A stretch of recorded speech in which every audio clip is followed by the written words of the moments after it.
नमस्कार, बुलेटिन में आप सबका स्वागत है। मैं हूं आप सबके साथ अनूप। आज सबसे पहले बात सुशांत सुसाइड मिस्ट्री की।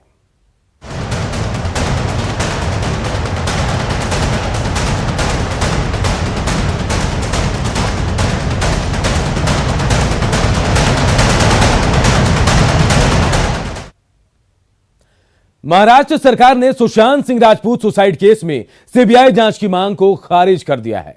महाराष्ट्र गृह मंत्री अनिल देशमुख ने आज मुंबई में पुलिस पदाधिकारियों के साथ एक बैठक की।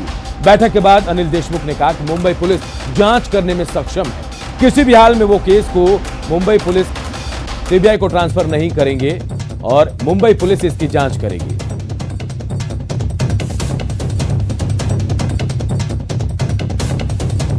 गृह मंत्री, मैं बताना चाहता हूं कि सुशांत सिंह राजपूत का जो केस है उसको मुंबई पुलिस तहकीकात उसकी कर रही है और कोई भी हालत में सीबीआई को ये केस देने का कोई प्रश्न नहीं उपस्थित। और इधर देखिए, सुशांत सिंह राजपूत की एक्स गर्लफ्रेंड रही अंकिता लोखंडे ने बड़ा खुलासा किया है। अंकिता लोखंडे ने बताया कि सुशांत ने मैसेज कर बताया था कि वो रिया चक्रवर्ती से परेशान थे और इस संबंध को वो खत्म करना चाहते थे। अब अंकिता ने अपनी इस चैट को बिहार पुलिस के साथ शेयर किया है। इसी के आधार पर अब बिहार पुलिस अपनी छानबीन करके सबूत इकट्ठा कर रही है।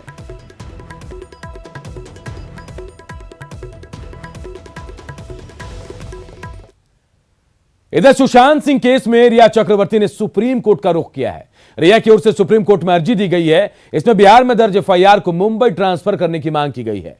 याचिका में कहा गया कि मामले की पहले से जांच चल रही है। एक मामले की जगह दो जगह जांच पुलिस नहीं कर सकती। वकील की ओर से दर्ज याचिका में कहा गया कि जांच मुंबई में चल रही है, तो इसी मामले में पटना में केस दर्ज करना गैर कानूनी है। यह सुप्रीम कोर्ट के पुराने फैसले की अनदेखी है, जिसमें सुप्रीम कोर्ट ने एक ही मामले में कई राज्यों में दर्ज एफआईआर को सबसे पहले जांच शुरू करने वाले राज्य के पुलिस को ट्रांसफर किया था।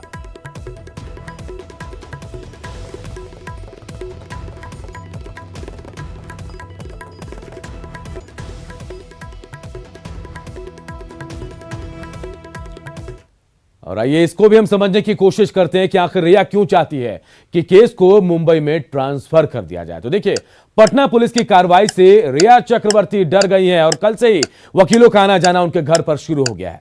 पटना पुलिस रिया को गिरफ्तार भी कर सकती है, ऐसी संभावनाएं भी जताई जा रही है। पटना में एफआईआर से सुनवाई के लिए उन्हें पटना भी आना होगा। वकील और टीम को भी पटना आना होगा और यही वजह है कि रिया चाहती है कि मुंबई में केस ट्रांसफर कर दिया जाए, ताकि वहां जांच में उनको सुविधा और बार बार आने जाने की जो परेशानी है वो दूर हो पाए। इधर actor Sushant Singh Rajput suicide case में नया मोड़ आने के बाद जो नाम चर्चा में है वो है एक्ट्रेस रिया चक्रवर्ती का। रिया कैसे सुशांत सिंह राजपूत की जिंदगी में आई और सुशांत के पिता ने रिया के खिलाफ क्यों एफआईआर दर्ज कराई, आइए जानने की कोशिश करते हैं। 28 साल की रिया चक्रवर्ती बॉलीवुड की एक स्ट्रगल एक्ट्रेस, जिसे 14 जून 2020 तक शायद ही कोई जानता था। लेकिन सुशांत सिंह राजपूत की मौत के बाद रिया अचानक चर्चा में आ गई। सवाल उठे कि सुशांत सिंह राजपूत की गर्लफ्रेंड यानी रिया चक्रवर्ती ने सुशांत के सुसाइड के कुछ दिनों पहले सुशांत का घर क्यों छोड़ा।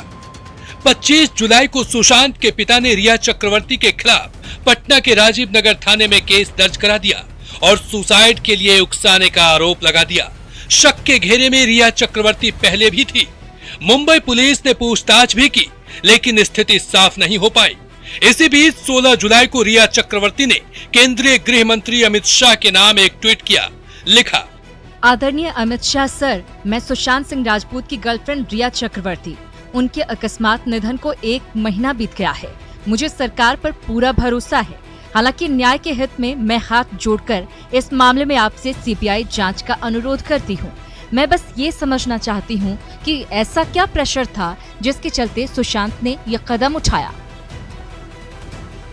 16 जुलाई को रिया चक्रवर्ती ने केंद्रीय गृह मंत्री से सीबीआई जांच की मांग की और 25 जुलाई को सुशांत के पिता के सिंह ने रिया के खिलाफ मामला दर्ज करा दिया। सवाल है कि क्या ट्वीट के जरिए ध्यान भटका रही थी रिया चक्रवर्ती? क्या रिया को अपने खिलाफ एफआईआर का अंदेशा पहले से था? सहानुभूति पाने के लिए रिया ने किया ट्वीट।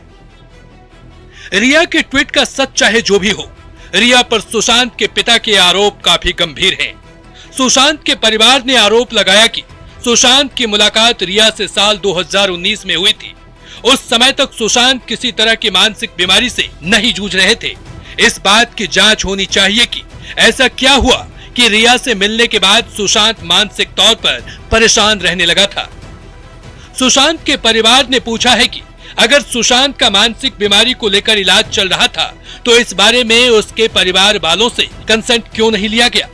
इसके अलावा रिया पर यह भी आरोप है कि वो सुशांत को ट्रीटमेंट के दौरान अपने घर ले गई थी और उसे ओवरडोज दिया गया था, लेकिन रिया ने इस मामले में कहा था कि सुशांत को डेंगू है। अब सवाल है कि रिया के संपर्क में आने के बाद ही समस्या क्यों खड़ी हुई। क्या रिया ने दिया था सुशांत को दवाई का ओवरडोज? क्या सुशांत को फिल्म साइन नहीं करने दे रही थी रिया? क्या रिया ने सुशांत के भरोसेमंद स्टाफ को हटा दिया था? क्या रिया ने जानबूझकर सुशांत का मोबाइल नंबर बदलवाया? इससे भी बड़ा सवाल है कि कुछ ही महीने में सुशांत के अकाउंट से 15 करोड़ का ट्रांजैक्शन क्यों हुआ? किन किन लोगों के खाते में भेजे गए रुपए? और अगर ये साजिश है तो इस साजिश में और कौन कौन शामिल हैं? Bureau report, news 18। इधर सुशांत सिंह राजपूत की मौत के मामले में एफआईआर दर्ज होने के बाद बीजेपी विधायक और सुशांत सिंह राजपूत के चचेरे भाई नीरज कुमार बबलू ने भी अपनी प्रतिक्रिया दी है। नीरज कुमार बबलू ने का कहना है कि उनका परिवार चाहता है कि मौत की सच्चाई सबके सामने आए और नीरज बबलू ने मुंबई पुलिस की जांच पर भी सवाल उठाए हैं। अभी जो इशू आया सामने, पहले इस पे कार्रवाई हो, फिर इससे अगर कुछ नहीं निकलता तो फिर आगे का हम लोग और बात करेंगे, आगे और जरूर देखेंगे। आगे भी मतलब सीबीआई जांच की ओर बढ़ सकते हैं। हम लोग चाहेंगे कि हर कुछ ट्रांसपेरेंट हो जाए, दिख जाए, लोगों के सामने आ जाए कि क्या हुआ, कैसे हुआ, किस परिस्थिति में उसकी हत्या हुई, आत्महत्या हुई, किस परिस्थिति में, सब कुछ क्लियर हो जाए। जो भी जांच करना पड़े जांच करके क्लियर हो जाए। ये सुशांत सिंह राजपूत सुसाइड केस की जांच बिहार पुलिस ने तेज कर दी है। इसी बीच सुशांत के पिता के वकील विकास सिंह ने दावा किया कि मुंबई पुलिस की जांच की दिशा सही नहीं थी, जिसकी वजह से केस दर्ज कराना पड़ा है। क्या सुशांत सुसाइड केस की जांच भटक गई थी? सही दिशा में जांच नहीं कर रही थी Mumbai police? Mumbai police family पे प्रेशर डाल रही थी कि आप बड़े बड़े प्रोडक्शन हाउसेस का नाम दें। ये बड़ा बयान पूर्व एडिशनल सॉलिसिटर जनरल और वकील विकास सिंह का है, जो सुशांत सिंह राजपूत के पिता के वकील हैं। विकास सिंह ने इस बात का खुलासा किया कि आखिर क्यों 40 दिन बाद सुशांत सिंह राजपूत के पिता के सिंह को पटना में एफआईआर करानी पड़ी। 1.5 महीने का सवाल 2 रीजन से लगा। एक तो कि फैमिली शोक में था, दूसरी बात कि मुंबई पुलिस एफआईआर दर्ज नहीं कर रहा था, आज तक एफआईआर दर्ज नहीं हुआ, पहला एफआईआर यही है। तीसरी बात यह है कि जब फैमिली को लगा और जब शोक से फैमिली निकली और जब देखा कि यह मुंबई पुलिस का रवैया, मुंबई पुलिस फैमिली पे प्रेशर डाल रही थी कि आप बड़े बड़े प्रोडक्शन हाउसेस का नाम दें, उनको इन्वॉल्व करें, तो जब फैमिली ने देखा कि ये तो बिल्कुल ही डायरेक्शन डिफरेंट आ रहा है, तब लगा कि अब कोई उपाय नहीं बचता है। और चूंकि पटना में कॉज ऑफ एक्शन था, पटना में उसके पिता रहते हैं, प्लस कॉज ऑफ एक्शन था, इसलिए डिसाइड हुआ कि हम लोगों ने किया। विकास सिंह का कहना है कि रिया चक्रवर्ती ने सुशांत सिंह राजपूत को पहले परिवार से अलग किया और फिर इसे सिटी में लाकर छोड़ दिया, जिसको सुशांत सिंह राजपूत बर्दाश्त तो नहीं कर पाए। उसको लगा कि अब मेरे काम का नहीं है, तो फिर वो छोड़ के चले गई, फोन ब्लॉक कर दिया। देखिए, जिसके पास उसकी सारी मेडिकल रिकॉर्ड है, जो जानती है उसको क्या दवाई खानी है, और जो मालूम है कि उस पर पूरा डिपेंडेंट आज के दिन हो गया है, उसको छोड़ करके वो चली गई ब्लॉक करके। 25 जुलाई को पटना के राजीव नगर थाने में मामला दर्ज हुआ और 28 जुलाई को पटना पुलिस मुंबई पहुंच गई। हर एक बिंदु की पड़ताल शुरू हो गई, लेकिन जांच के केंद्र में एक्ट्रेस रिया चक्रवर्ती ही है। हम अभी बहुत कुछ आपको नहीं बता पाएंगे, प्लीज। हमारा इन्वेस्टिगेशन के पार्ट है। कितने लोगों का बयान लिया गया? अभी हम लोग बहुत कुछ नहीं बता पाएंगे, प्लीज। बैंक का स्टेटमेंट लेंगे ना आपसे? सारा चीज होगा, अनुसंधान जो हम लोग का होता है अनुसंधान करेंगे, ठीक है? अनुसंधान पूरा करेंगे। तो इस मामले को लेकर बॉलीवुड एक्ट्रेस कंगना रनौत ने एक के बाद एक 2 ट्वीट किया। एक बार फिर बॉलीवुड में हावी नेपोटिज्म को बेनकाब करने की कोशिश की। कंगना रनौत ने लिखा, रिया पिछले 6 महीने से सुशांत के साथ थी। उन्होंने महेश भट्ट को उनके मनोचिकित्सक के रूप में नियुक्त कर रखा था और उसकी मौत से 2 दिन पहले ही रहस्यमय तरीके से गायब हो गई थी। खुशी है कि अब इस पूरी बात की जांच की जाएगी। कंगना ने एक और ट्वीट किया और सुशांत सिंह राजपूत के अकाउंट से 15 करोड़ रुपए के ट्रांजैक्शन पर सवाल खड़ा किया। कंगना ने लिखा, सुशांत के खाते से 15 करोड़ गायब। और महेश भट्ट ने पुलिस को दिए अपने बयान में कहा कि रिया उन्हें अपना गुरु मानती है। कोई आश्चर्य नहीं कि फ्रॉडगिरी को सीखा नहीं गया है, बल्कि ये हस्तांतरित है। एक ट्वीट सुशांत सिंह राजपूत की एक्स गर्लफ्रेंड अंकिता लोखंडे ने भी किया है, जिसमें अंकिता ने लिखा है, सच जीतता है। फिलहाल पटना पुलिस हर एक पहलू की जांच कर रही है। उम्मीद है कि सच की जीत होगी और जल्द ही ये सच सबके सामने आ जाएगा कि आखिर क्यों सुशांत सिंह राजपूत को सुसाइड करनी पड़ी। न्यूज़ 18 के लिए मुंबई से अमित राय, पटना से रवि एस नारायण और आनंद अमृतराज के साथ ब्यूरो रिपोर्ट। और अब बात आफत बनी बाढ़ की।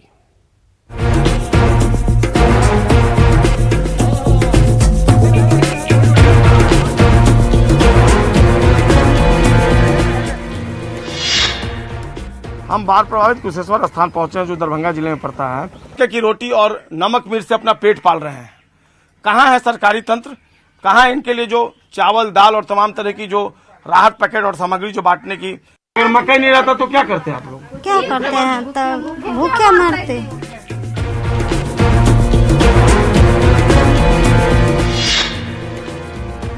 मुजफ्फरपुर में बूढ़ी गंडक नदी के जलस्तर में तेजी से बढ़ोतरी के बाद अब इलाके में पानी फैलने लगा है और हम अभी मौजूद हैं एसकेएमसीएच के बगल में। ये जाम किया गया है, जो पानी का दबाव काफी रोड पर जो बढ़ गया है, तो अगर बड़ी गाड़ी चलती है तो ये रोड टूटने का डर है, जिससे कम से कम 10 से 20 गांव यहाँ ग्रसित हो जाएगा। और बगल में एसकेएमसीएच है।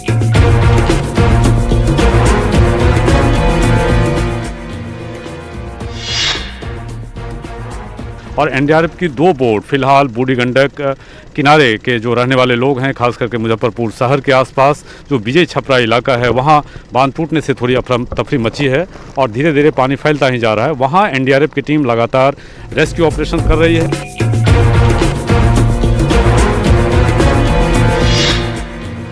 बांध जो है वो टूट रहे हैं, चूहा खाट जाता है।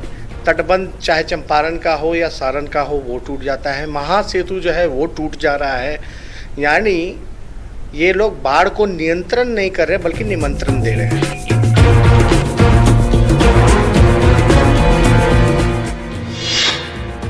आप पहुंचे हैं बरौली के ये देवापुर वार्ड नंबर 3 है और हम आपको दिखाना चाहते हैं कि यही वो जगह है जहां पर कि सारण बांध टूटा था 23 जुलाई को और आज 6-7 दिन हो गए हैं। और जो गांव वाले हैं उनका दर्द है कि न तो कोई सरकारी कर्मचारी मिलने के लिए आया, न अब तक इन्हें कोई राहत मिला है।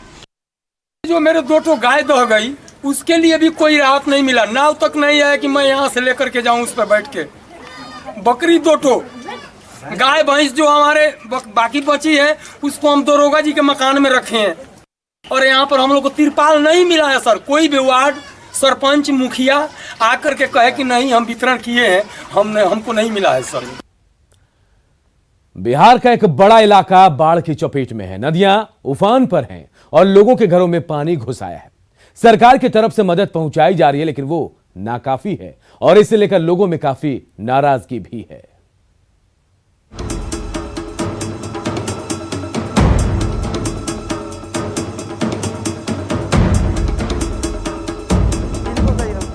तारीख बदल गई, महीना बदल गया, लेकिन बिहार के बाढ़ प्रभावित इलाकों की तस्वीर नहीं बदली। हर तरफ पानी और परेशान लोग। गोपालगंज के बैकुंठपुर का यही वो गांव देवपुरा है, जहां 23 जुलाई को बांध टूटा था। पूरा इलाका पानी पानी हो गया। घर का सामान और खाने का अनाज सब कुछ बर्बाद हो गया। बांध को टूटे 5 दिन बीत गए, लेकिन देवपुरा के वार्ड नंबर 3 के लोगों तक सरकारी मदद नहीं पहुंची। अब आंखों से आंसू और जुबान से नाराजगी निकल रही है।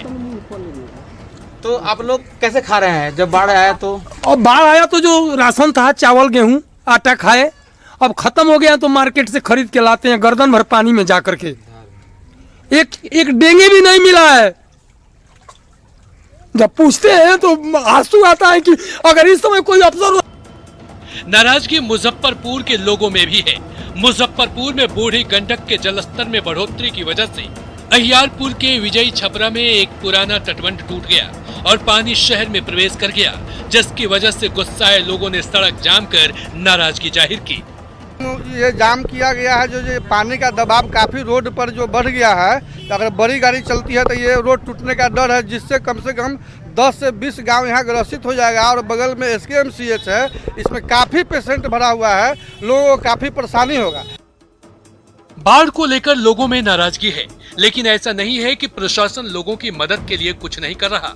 NDRF की टीम विजयी छपरा इलाके में लगातार राहत बचाव काम में जुटी हुई है और NDRF की 2 बोट फिलहाल बूढ़ी गंडक किनारे के जो रहने वाले लोग हैं, खास करके मुजफ्फरपुर शहर के आसपास जो विजय छपरा इलाका है, वहाँ बांध टूटने से थोड़ी अफरा तफरी मची है और धीरे धीरे पानी फैलता ही जा रहा है। वहाँ NDRF की टीम लगातार रेस्क्यू ऑपरेशन कर रही है और जो लोग घरों में जल कैदी बने हुए हैं उनको निकालने की कोशिश की जा रही है।